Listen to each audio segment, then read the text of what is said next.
Hallo igjen, folkens, og hjertelig velkommen til denne lunsjpraten fra NMBU, Norges miljø- og biovitenskapelige universitet. Vi kaller oss Bærekraftsuniversitetet, og denne våren så har vi invitert 4 av våre forskere til å prate litt nærmere om et av temaene som de jobber med innenfor bærekraft. Og i dag skal det handle om biologisk mangfold, og da har vi med oss professor Anne Sverdrup Tygeson, som er professor i bevaringsbiologi. Velkommen. Og vi skal snakke litt om biologisk mangfold.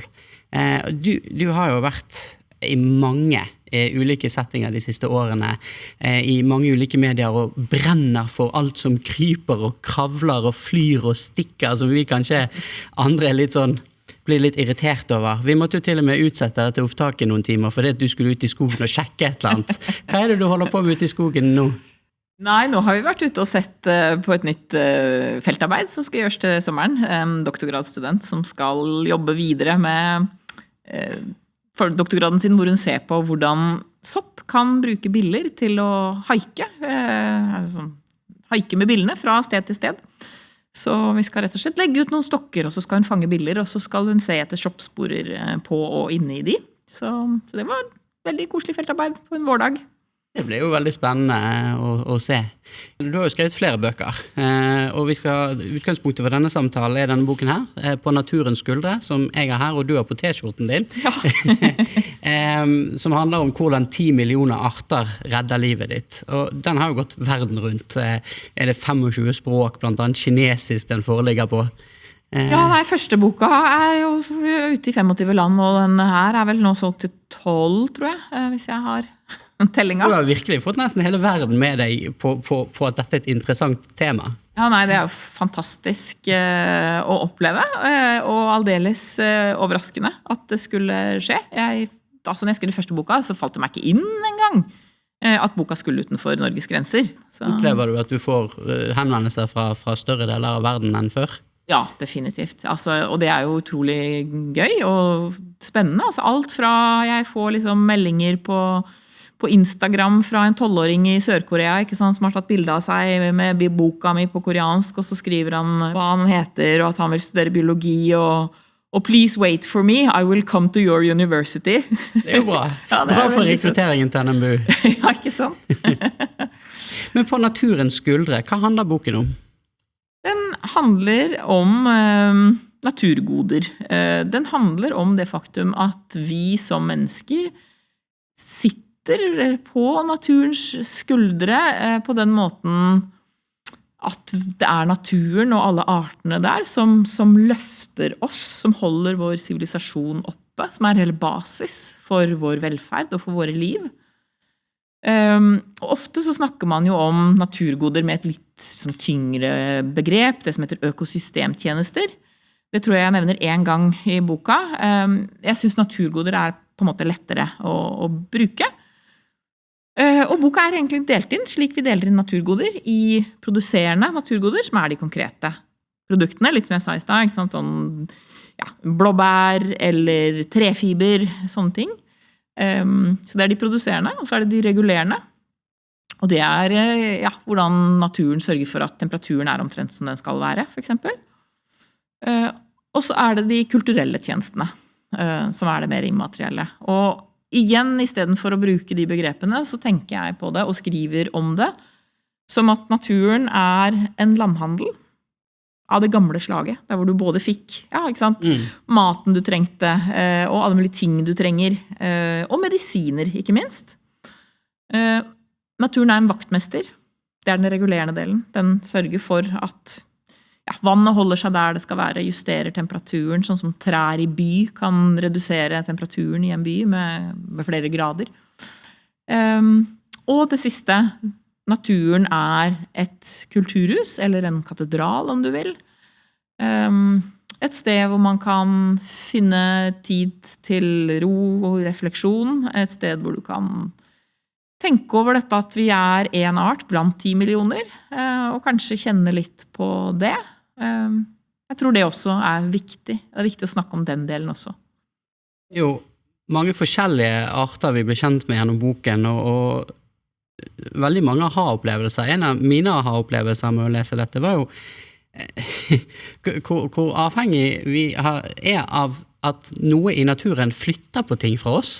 Den og den bien flytter på det og det, den bilen flytter på det og det, og for eksempel blåhvalen som flytter på helt masse greier. Det er forbløffet å lese. Ja, det tenker nok ikke så mange over. Altså, det klart, hvaler store dyr, mange av dem da.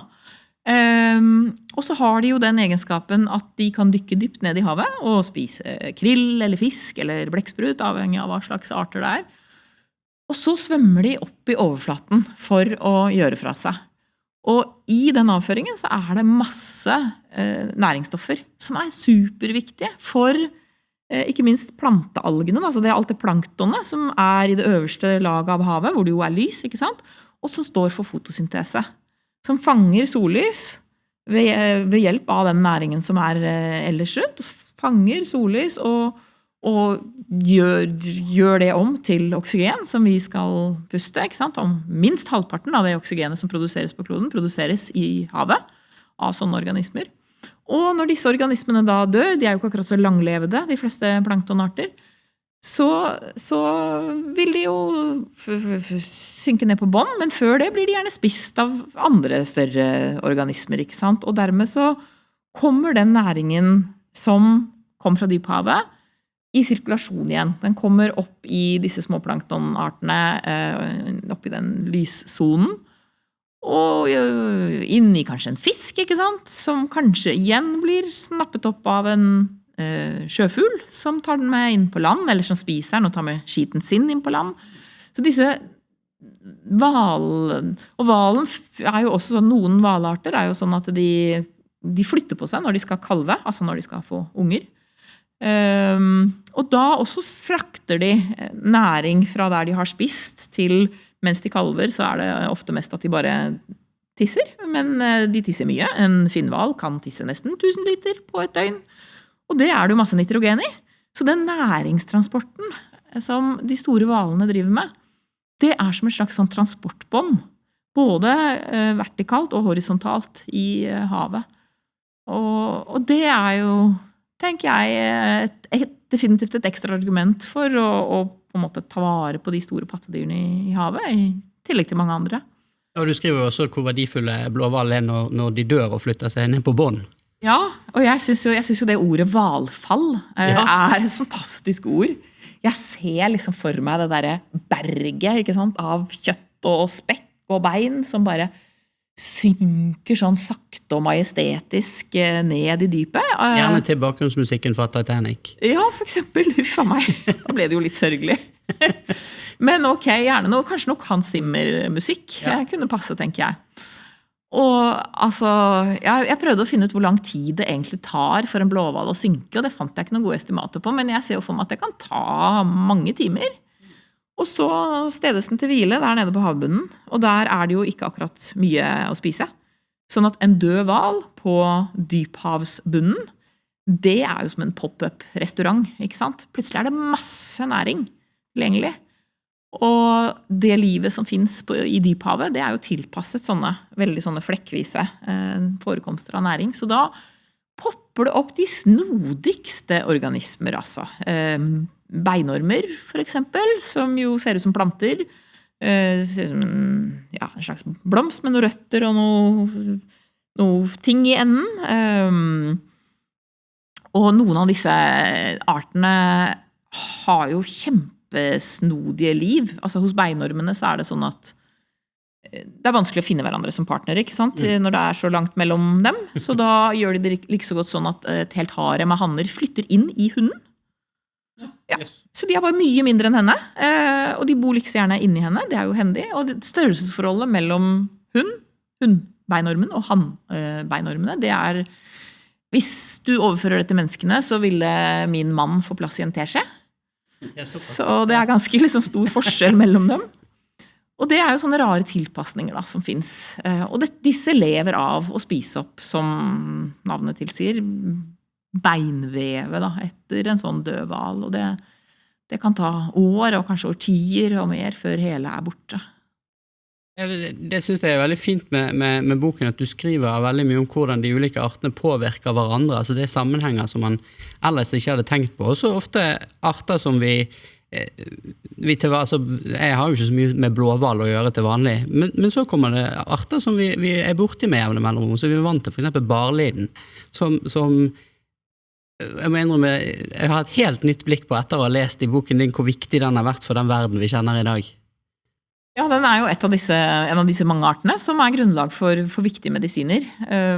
Så barlin er jo grunnlaget for kreftmedisin, som brukes hver eneste dag på norske sykehus, som særlig brukes mot ulike former for brystkreft blant annet, og andre hormonpåvirkede kreftformer, sånn som jeg har skjønt det.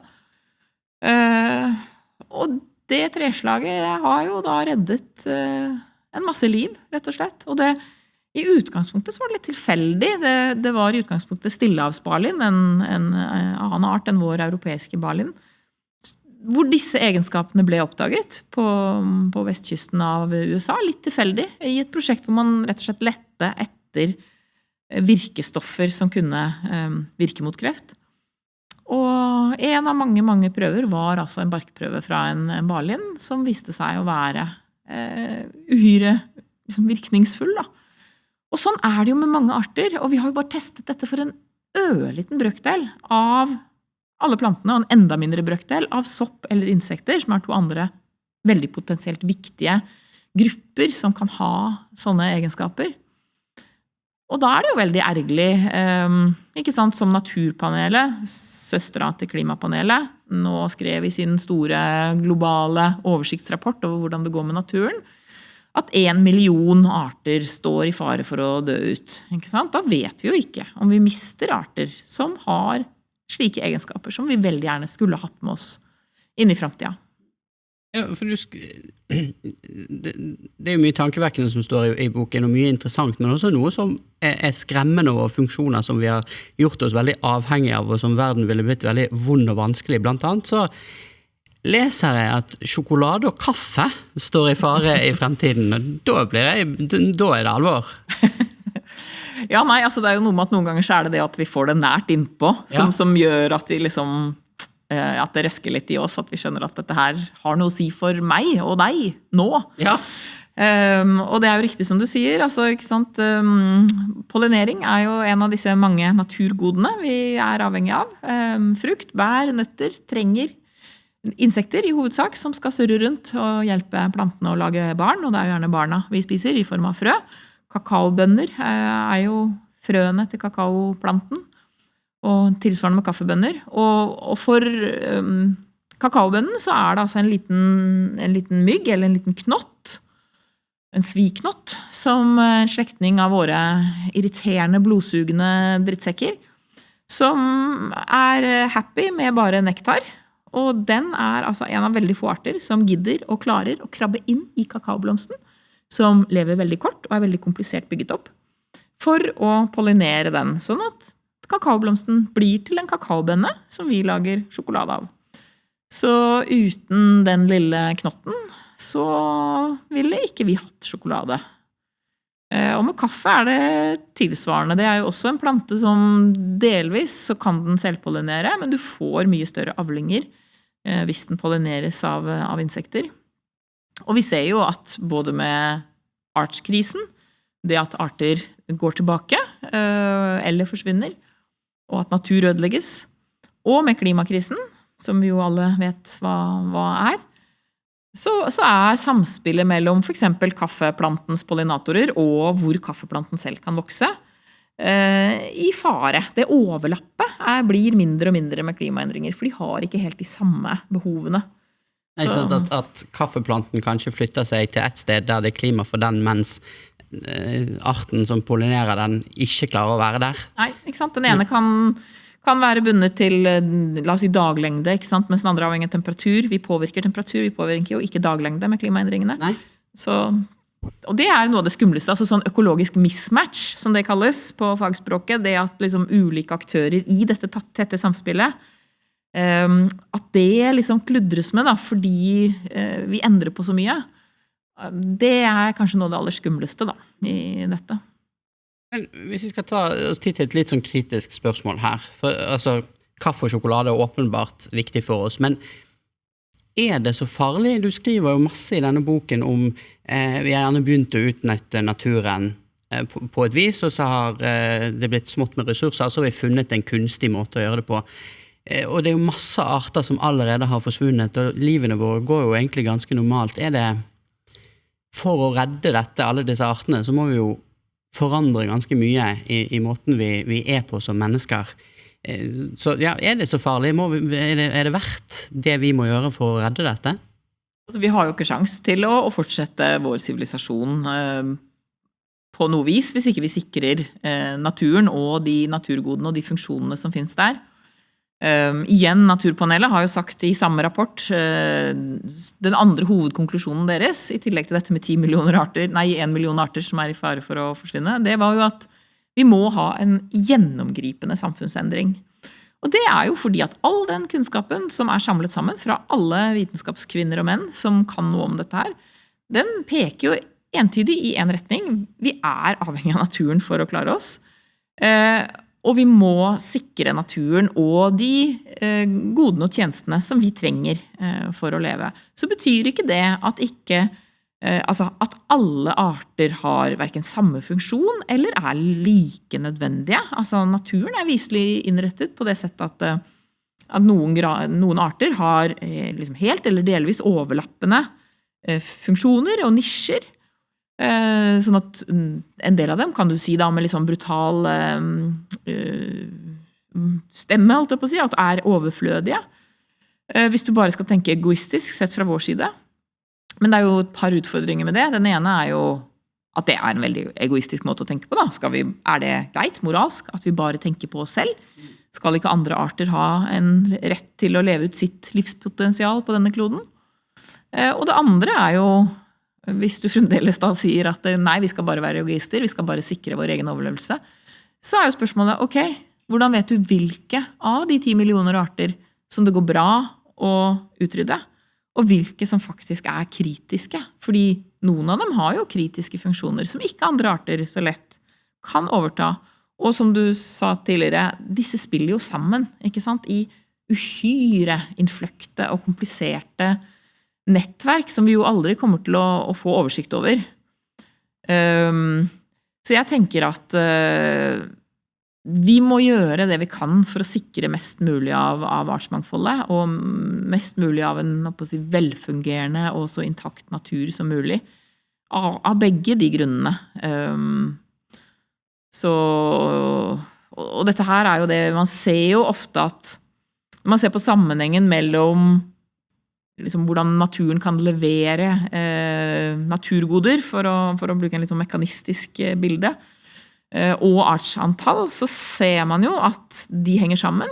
Og det ganske godt underbygd etter hvert, at ofte så det sånn i et gitt system at hvis du reduserer artsmangfoldet, så skjer det ikke så mye i starten, men etter hvert så akselererer effekten, og du får liksom brått veldig mye mindre leveranse av en økosystemtjeneste eller et naturgode, pollinering for eksempel da.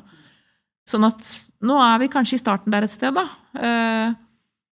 og vi ønsker jo ikke å komme til det punktet hvor vi plutselig ser at de effektene blir store, og at liksom, ting rakner litt rundt oss. Og vi vet at mange artssamfunn i endring. Det handler ikke bare om utdøing av enkeltarter, men det handler også om at det blir færre individer av gitte arter. Og det har noe å si for hvilke tjenester de kan levere, ikke sant? Hvilke tjenester de kan gjøre. Hvis det blir veldig mange færre pollinatorer, så det jo opplagt at det blir dårligere pollinering. Og så det også en sånn gjennomgående trend som at ikke alle arter går tilbake. Noen arter, de som klarer å leve i våre mennesketilpassede arealer, de kan jo gå fram. Og da det jo gjerne arter som generalister, og som klarer seg overalt, altså typ kakkelakker, eller bladlus, eller rotter, altså sånne type arter, på bekostning av de spesialtilpassede og mye mer sjeldne artene. Så de ryker ut i høyt tempo, og det, ja, da vi jo tilbake der da, det kan ha mange slags konsekvenser. Det har både noe med egenverdi å gjøre, og det har noe med at i noen tilfeller så det jo vist at at også veldig sjeldne arter kan ha unike økologiske funksjoner, som ikke mer vanlige arter uten videre kan ta over. Og så det noe med at å ha den artskapitalen så viktig, for vi har jo en krise til. Vi har jo en klimakrise også. Og en robust, en intakt natur med mange arter så mye mer robust i møte med klimaendringer enn en forringet og artsfattig natur. Så disse krisene går jo i mange tilfeller hånd i hånd, og vi må løse dem samlet, og vi må se dem sammen. Ja, og det å se konsekvensene av dette jo også noe du skriver om som de liksom har laget oss noen sånne snodige målemetodikker som gjør at vi kanskje ikke helt legger merke til hvor stor endringen for at vi tar utgangspunkt i en måling for eksempel fra 1840, men ikke tar med oss hele tilstanden fra starten av historien. Og du kaller det endringsblindhet. Gjør det at vi på en måte mister litt oversikten over hva som skjer? Ja, jeg tror det et viktig fenomen som det viktig å være obs på. Ikke fordi at man skal liksom være nostalgisk og tenke at alt var bedre før, det ikke det som poenget. Men poenget jo at hvis vi i dag skal på en måte gjøre opp status og vurdere hvordan helsetilstanden i havet, hvordan helsetilstanden i skogen, så må vi jo vite hva på en måte utgangspunktet var. Og det begrepet, det liksom mitt norske ord på det som på engelsk kalles shifting baselines. Det kommer opprinnelig fra en marin biolog som intervjuet fiskere, og oppdaget at han fikk helt forskjellige svar. Hvis han spurte eldre fiskere om hadde de opplevd at havet hadde endret seg, så sa de, ja, havet har endret seg masse. Alle de største fiskene borte. Og så intervjuet han yngre fiskere, og så sa de at nei, havet har ikke endret seg noe særlig. Og poenget var at de hadde jo begynt sin karriere som fiskere etter at de store fiskene allerede var borte fra havet. Og dermed så var de ikke klar over det. Det var ikke en del av deres på en måte referanserammer. Og de gjorde da en vurdering som på en måte misvisende, da, for de tenkte at det ikke noen endringer i havet, det ingenting å bekymre seg om. Og det litt av problemet i dag også, at det vanskelig, hvis vi ikke klar over fenomenet endringsblindhet, å få både folk flest og politikere til å se utfordringene og skjønne at dette noe vi må gjøre noe med.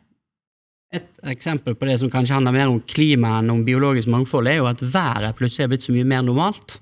Fordi at ved nyttår så endret vi værnormalen. Før nyttår så sammenlignet vi dagens vær med været fra 1960 til 1990. Etter nyttår så har vi sammenlignet været med været fra 1990 til 2020.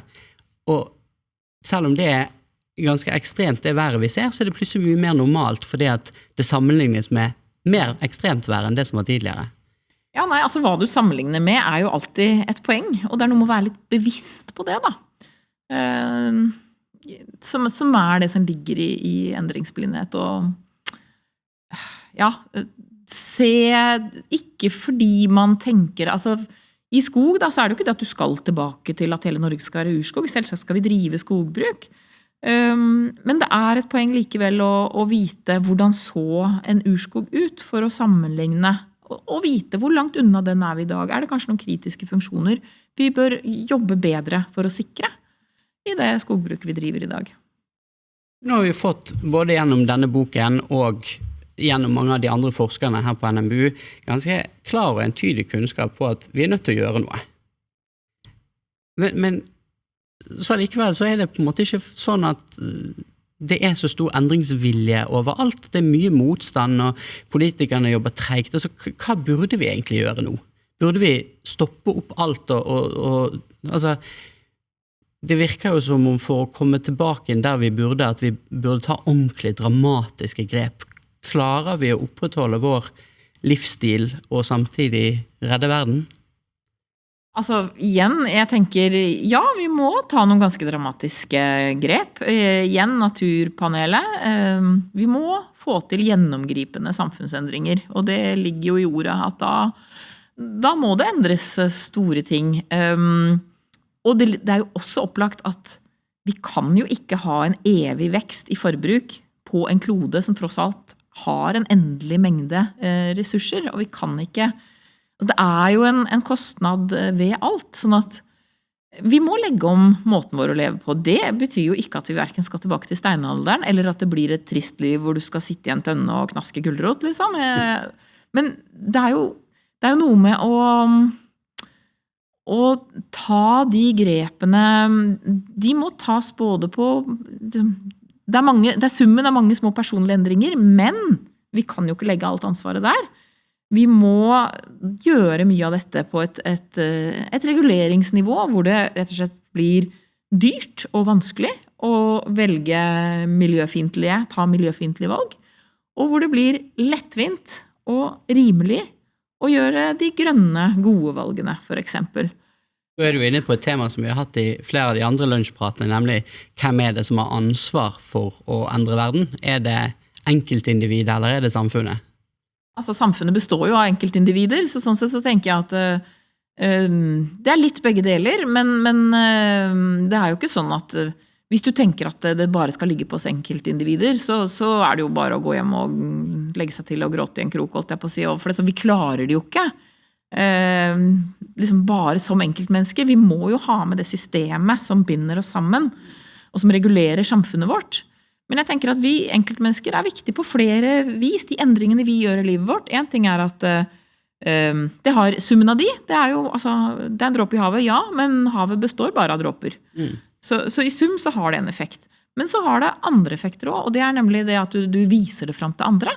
Altså hvis jeg lar mer av hagen min bli ikke en kortklippet gressplen, men en blomstereng, så spør kanskje naboen over hagegjerdet, hvorfor i all verden klipper jeg ikke plenen? Og så kan jeg forklare naboen at det gjør jeg, for det er bra for de pollinerende insektene våre. Og så kanskje jeg klarer å overtale ham eller henne, så kanskje hun gjør det samme. Så det har jo også en sånn, litt det jeg tenker at vi må få til er at folk får kunnskap og engasjerer seg og sprer det engasjementet og den kunnskapen utover, sånn at vi får en slags sånn ringer i vann-effekt, og at vi får bygget opp et engasjement som jo både vil påvirke hvordan du stemmer, og de politikerne gjør jo det folk vil. Sånn at vi må jo bare få politikerne til å forstå at alle partier må ha en skikkelig miljøpolitikk, fordi effekten av naturkrisen og klimakrisen, den rammer oss alle, uansett hva vi stemmer. Spør alle partiene, så vil de vel svare at de har en fornuftig miljøpolitikk. Det er mulig de vil svare det, men da tenker jeg det er ganske lett å peke på en hel del ting som ikke er helt i overensstemmelse med det. Men det får meg jo til å tenke litt. Du skrevet en bok om 10 millioner arter. Så er jo en av den arten som påvirker jordkloden mest i dag, er jo mennesket. Er vi som art smart nok til å... Altså vi har jo kunnskapen om hva som skjer, og vi har hatt den lenge. Allikevel så gjør vi veldig lite. Er vi smarte nok til å redde oss selv? Jeg håper det, og jeg tror jo det. Og jeg tenker jo at det er ting som skjer. Det er gode tegn i tiden. Både på det lille nivået, engasjementet blant folk flest for natur og miljø og insekter er definitivt oppadgående. Og det er jo store globale politiske prosesser på gang. Det skal blant annet være et svært møte i Kina til høsten, i oktober, hvor verdens ledere skal møtes for å meisle ut en ny, forhåpentligvis bindende naturavtale, en Parisavtale for naturen, som den kalles. Og det må jo bli en skikkelig avtale hvor politikerne tar noen ordentlige grep, og hvor man får mekanismer som binder landene til å følge det opp. Sånn at vi får til de gjennomgripende endringene, og at vi klarer å rigge et samfunn som i større grad spiller på lag med naturen, med de 10 millioner arter som lever der, og dermed kan fortsette å nyte godt av de naturgodene som vi er avhengig av. Altså det er egentlig ganske fint å avslutte her mens vi er på en sånn positiv oppadgående trend at det er mulig å snu dette. Tusen takk for at du kom og var med, og tusen takk til dere som fulgte dette. Håper dere har hatt en interessant lunsj, mette og gode på både mat og kunnskap. Ha en fin dag, folkens.